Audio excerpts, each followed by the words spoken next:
ओम श्री गणेशाय नमः। स्वास्थ्य अच्छा नहीं होने से अभी तक हिंदी में विवेचन मैं नहीं कर सका, इसलिए क्षमा चाहता हूँ। लेकिन सेजल दीदी ने बहुत अच्छा काम किया। इतने दिनों तक अपनी व्यस्तता के बावजूद हिंदी में भी विवेचन करती रही, पोस्टिंग करते रहे, जैसे सो मस्ट गो ऑन। सेजल बहन का धन्यवाद। अभी हम शुरू करते हैं 13वां अध्याय। वसुदेव सुतं देवं कंस चाणूरमर्दनम देवकी परमानंदं कृष्णं वंदे जगद्गुरुं। श्री कृष्णं वंदे जगद्गुरुं। ओम श्री परमात्मने नमः। अथ त्रयोदशोऽध्यायः। श्री भगवानुवाच इदं शरीरं कौन्तेय क्षेत्रमित्यभिधीयते एतद्यो वेत्ति तं प्राहुः क्षेत्रज्ञ इति तद्विदः। अर्थात श्री भगवान बोले, हे कुंती पुत्र अर्जुन, यह रूप से कहे जाने वाले शरीर को क्षेत्र इस नाम से कहते हैं, और इस क्षेत्र को जो जानता है उसको ज्ञानी लोग क्षेत्रज्ञ इस नाम से कहते हैं। अभी इसका विवेचन साधक संजीवनी आधारित। इदं शरीरं कौन्तेय क्षेत्रमित्यभिधीयते। मनुष्य यह पशु है, यह पक्षी है, यह वृक्ष है, आदि आदि भौतिक चीजों को इदंता से अर्थात यह रूप से कहता है, और इस शरीर को कभी मैं रूप से तथा कभी मेरा रूप से कहता है, परंतु वास्तव में अपना कहने वाला शरीर भी इदंता से कह लेना वाला ही है।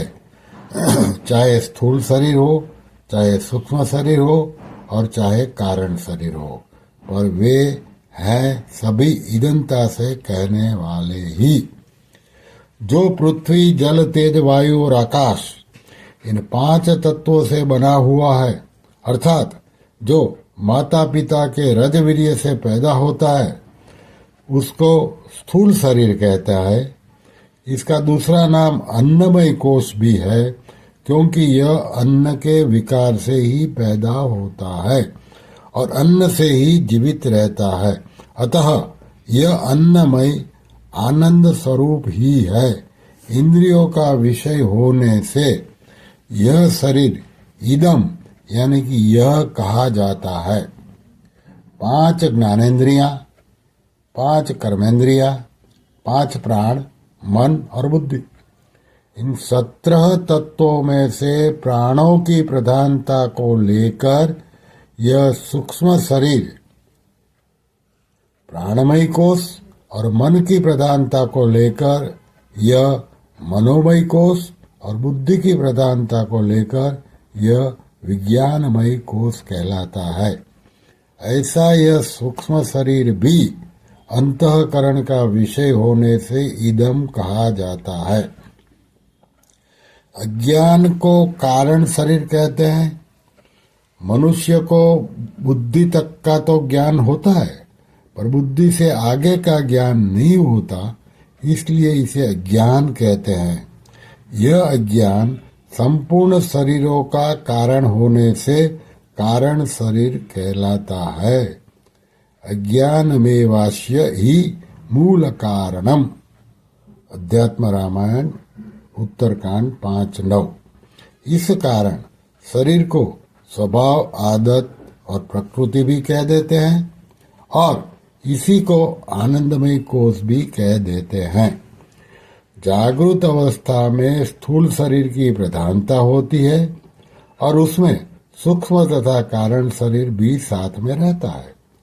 स्वप्न अवस्था में सूक्ष्म शरीर की प्रधानता होती है और उसमें कारण शरीर और साथ में रहता है, कारण शरीर भी साथ में रहता है। सुषुप्त अवस्था में स्थूल शरीर का ज्ञान नहीं रहता, जो कि अन्नमय कोश है, और सूक्ष्म शरीर का भी ज्ञान नहीं रहता, जो कि प्राणमय, मनोमय एवं विज्ञानमय कोश है, अर्थात बुद्धि अविद्या अर्थात अज्ञान में लीन हो जाती है। अतः सुषुप्ति अवस्था कारण शरीर की होती है।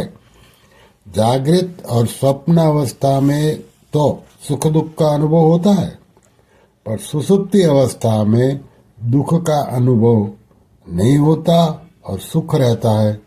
इसलिए कारण शरीर को आनंदमय कोश कहते हैं। कारण शरीर भी स्वयं का विषय होने से, स्वयं के द्वारा जानने में आने वाला होने से इदम कहा जाता है। उपर्युक्त तीनों शरीरों को शरीर कहने का तात्पर्य है कि इनका प्रतिक्षण नाश होता रहता है।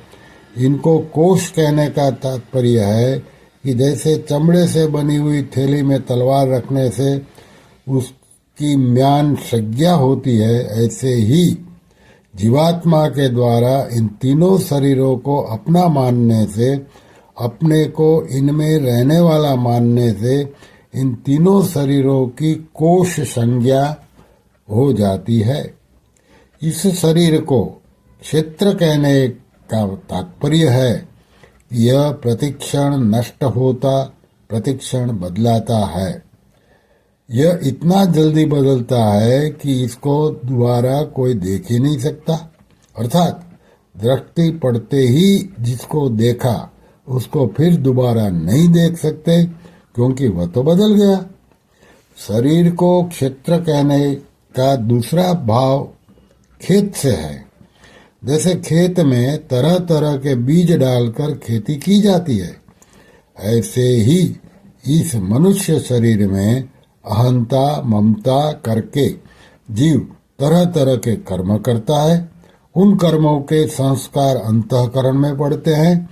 वे संस्कार जब फल के रूप में प्रकट होते हैं, तब दूसरा देवता, पशु, पक्षी, कीट पतंग आदि का शरीर मिलता है। जिस प्रकार खेत में जैसा बीज बोया जाता है वैसा ही अनाज पैदा होता है, उसी प्रकार इस शरीर में जैसे कर्म किए जाते हैं उनके अनुसार ही दूसरे शरीर, परिस्थिति आदि मिलते हैं।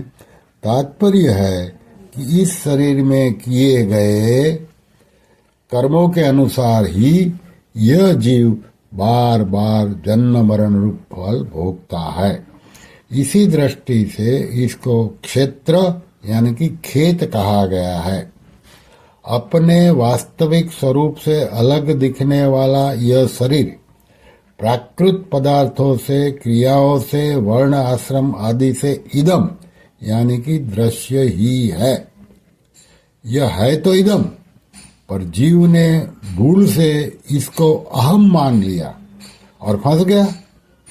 स्वयं परमात्मा का अंश एवं चेतन है, सबसे महान है, परंतु जब वह जड़ यानी कि दृश्य पदार्थों से अपनी महत्ता मानने लगता है, जैसे मैं धनी हूँ, मैं विद्वान हूँ आदि, तब वास्तव में वह अपनी महत्ता घटाता ही है। इतना ही नहीं, अपनी महान बेइज्जती करता है, क्योंकि अगर धन विद्या आदि से वह अपने को बड़ा मानता है तो धन विद्या आदि ही बड़े हुए, उसका अपना महत्व तो कुछ रहा ही नहीं। वास्तव में देखा जाए तो मनुष्य स्वयं का ही है, वास्तव में देखा जाए तो महत्व स्वयं का ही है, नाशवान और जड़ धनादि पदार्थों का नहीं, क्योंकि जब स्वयं उन पदार्थों को स्वीकार करता है तभी वे महत्वशाली दिखते हैं। इसलिए भगवान इदम शरीरम क्षेत्रम पदों से शरीर आदि पदार्थों को अपने से भिन्न इदंता से देखने के लिए कह रहे हैं। फिर भगवान कहते हैं एतद्यो वेत्ति, जीवात्मा इस शरीर को जानता है, अर्थात यह शरीर मेरा है, इंद्रियां मेरी है, मन मेरा है, बुद्धि मेरी है, प्राण मेरे है, ऐसा मानता है।